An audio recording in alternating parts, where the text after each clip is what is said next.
Advocate Maribula Mphahlele insists that there is nothing untoward about the decision to release Zuma on medical parole, even though the Medical Parole Advisory Board was against it.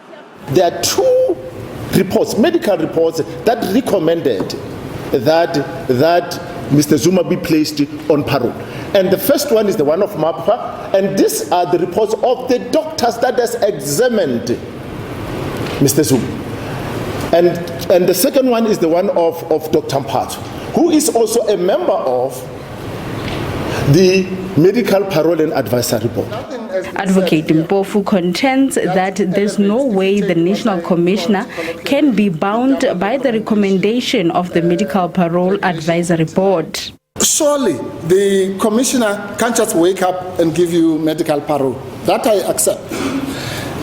The Commissioner has to apply certain criteria and so on. And that's where the relationship is. But one cannot, and I beg the court not to fall into that trap, negate Section 75 and only zoom into Section 79(1). The Helen Suzman Foundation told the SCA that the Medical Parole Advisory Board should give a positive response for medical parole to be granted.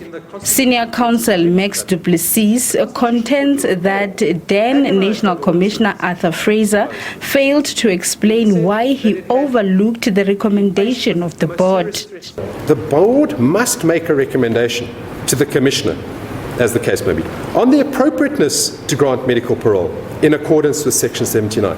So it's an embedded power for the board, firstly, to discharge its function. It must make a recommendation.